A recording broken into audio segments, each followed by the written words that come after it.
In this video we are going to create the functionality to filter the data in our grid. We create a text search field to filter by product name and description. And also several drop-downs, to filter by scale, the category and the price range.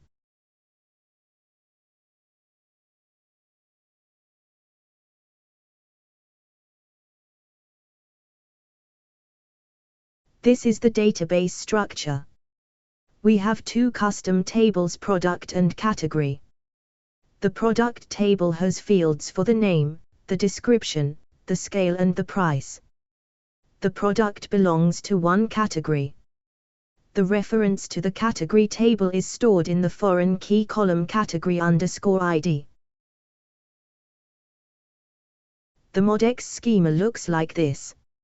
In the package My Company, the two classes that correspond to the database tables have the names My Company Product and My Company Category. The field category_ID is used for the relationship. In the manager, there is a custom manager page with a tab for the categories and one for the products. All the products are shown in a grid with a column for each field. We want to add filter options for the product grid. In the top menu we go to Extras, MIGX, to change the configuration for the product tab. Right-click and choose Edit, then go to the tab DB Filters. Add a new item. The first filter we are going to create is for a text search. In the drop-down filter type choose the type Textbox. Give this filter a name. The name is important. It's the name of the request parameter in the AJAX request. Every time we open the custom manager page or change the search value, the grid component makes an AJAX request to load the data. The request has a request parameter with the name of the filter and the value we entered. The request URL is a connector. The connector is like an API. The action parameter specifies the processor that handles the request. A processor is like an API endpoint. In this case it's a getList processor. A getList processor makes a database query and returns a list of items. Basically the processor runs an SQL select statement, and we now have to define a where clause for this query to filter the data. This is done in the field getListWhere. The format is like a XPDO query where condition, but in JSON. We use the like operator and the %wildcard to search for any occurrences of the search string in the database columns name and description. The placeholder with the filter name gets the value from the AJAX request.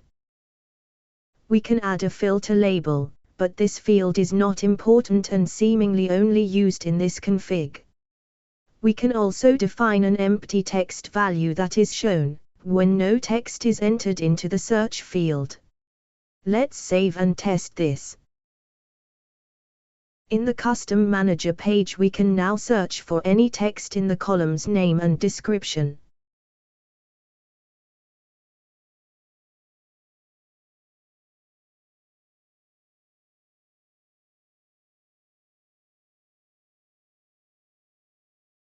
Let's add another filter to reset the search field. In the configuration, add an item and choose the filter type Resetall. Give it a name and a label.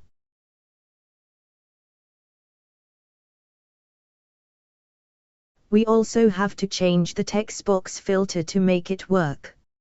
In our text filter, scroll down to the bottom and set the default value to the string_empty.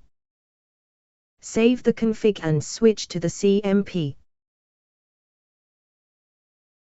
There is now a Reset All button that clears the search field.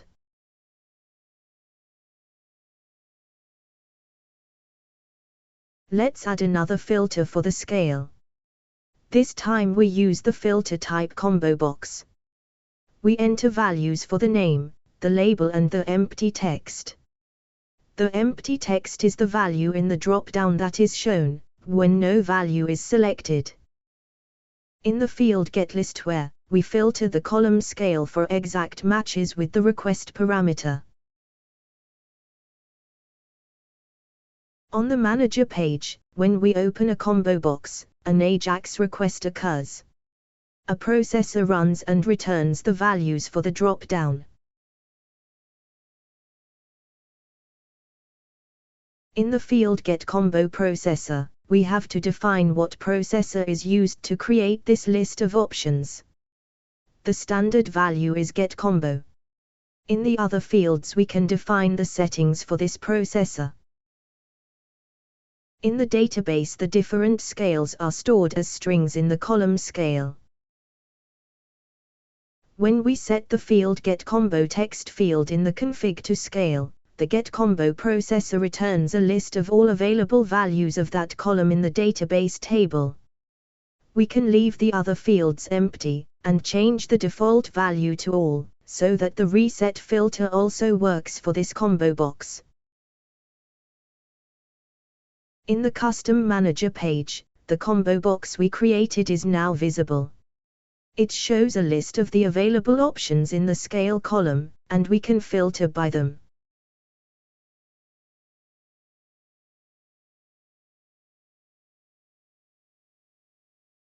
Let's create another Combobox filter for the category.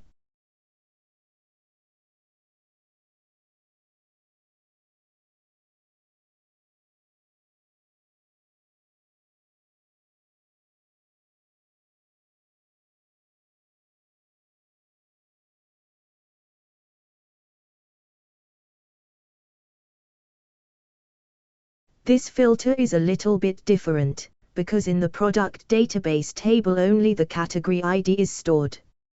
Therefore we have to tell the getCombo processor to read the options from another table.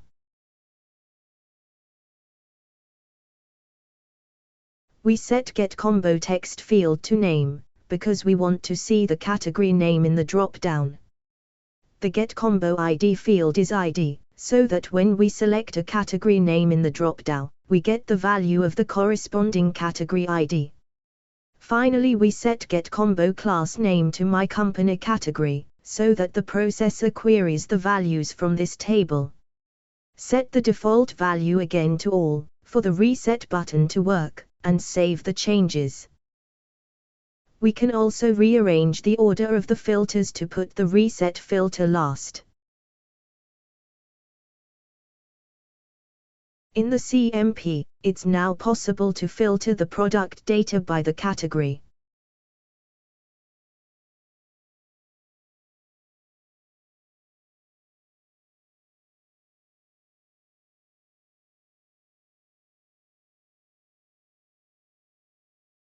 We add another item to filter by price range.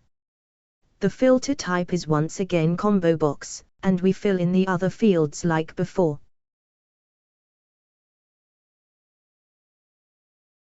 But this time we don't use the standard processor getCombo. Instead we create a custom one with the name getPriceCombo. In the folder Core, Components, MIGX, Processors, MGR, Default, are the files of some MIGX processors.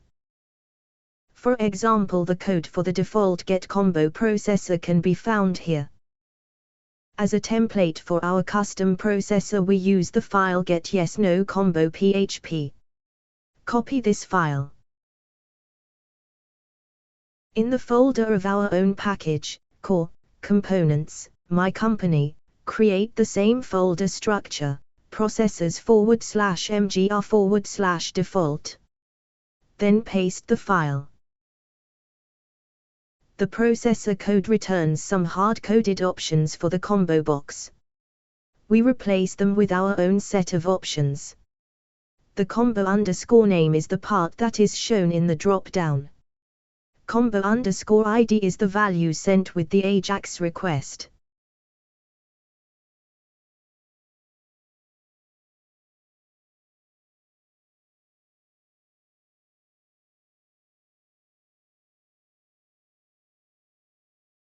Save the changes and rename the file to getPriceCombo.php to match the value in the config.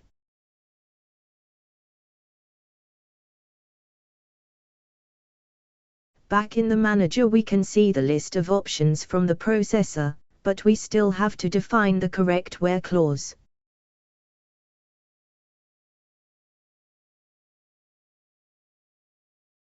This time in the configuration, in the field getListWhere, we call a snippet instead of directly writing a JSON string. We save the config and create this snippet.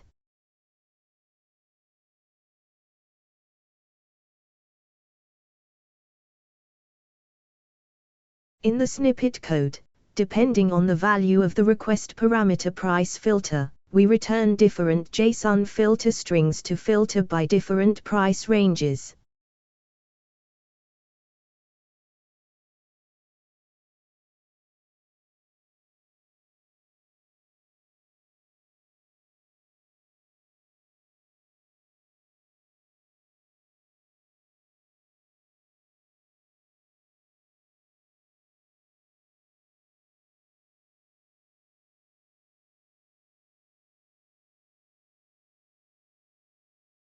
Save the snippet, and in the CMP test if all works correctly.